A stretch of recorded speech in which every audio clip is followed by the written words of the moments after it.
Bismillahirrahmanirrahim. Entahlah ilmu atau fenomena yang akan kita jelaskan ini berguna untuk siapa, tapi yang jelas kami akan sharing untuk supaya bisa memahami apa yang terjadi di sekitar kita, di lingkungan kita, atau lebih besar di negara kita, NKRI. Secara sadar ataupun tidak sadar, anak buah akan memiliki gaya kepemimpinan meniru gaya kepemimpinan atasannya. Apakah ada fenomena yang terjadi di sini? Kita bahas ringkas di In Nana Minds.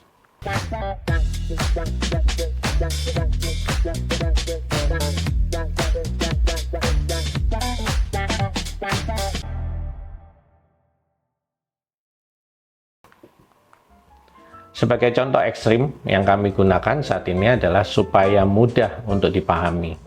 Diambillah seorang pemimpin suatu organisasi atau perusahaan yang berlatar belakang militer. Pendekatannya akan ada 5 fenomena yang kita bahas di sini. Hal ini untuk menunjukkan bagaimana para pelaksana atau bawahan tersebut berkomunikasi, berkoordinasi dengan target penerima layanan, klien atau pelanggan. Yang pertama adalah role modeling atau disebut modeling behavior, perilaku model. Fenomena di mana bawahan meniru gaya kepemimpinan atasannya baik secara sadar maupun tidak sadar.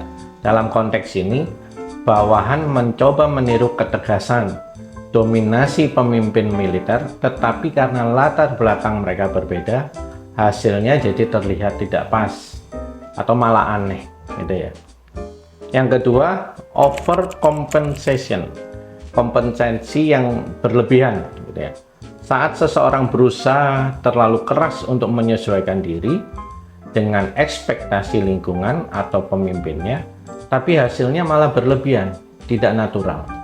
Dalam hal ini, bawahan yang bukan dari militer bisa merasa perlu menunjukkan ketegasan yang berlebihan agar dianggap cocok dengan gaya kepemimpinan atasannya.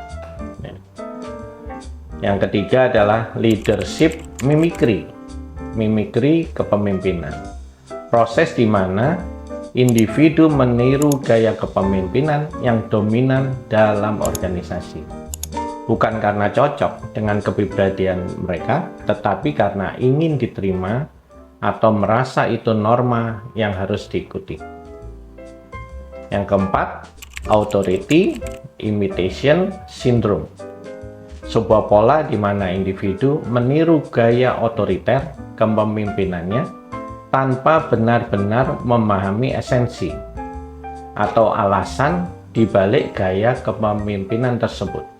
Atau yang kita sering di lapangan menyebutnya adalah gaya sindrom yang fake atau palsu, sehingga hasilnya bisa terlihat canggung atau malah kontraproduktif dan bahkan jadi lucu.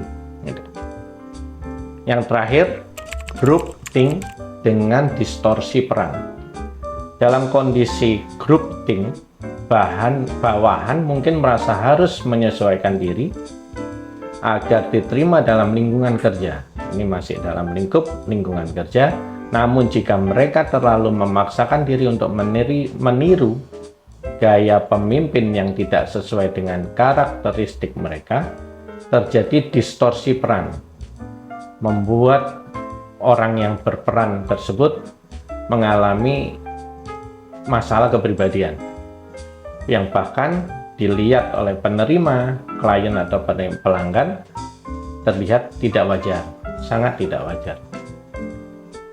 Apa yang terjadi di sekitar kita saat ini? Kita punya pemimpin baru, kita punya kabinet baru untuk NKRI. Apakah ini terjadi?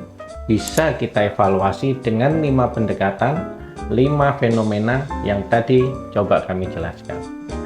Menurut saya nomor 3 kayaknya. Alhamdulillah, In Nana Minds, salam.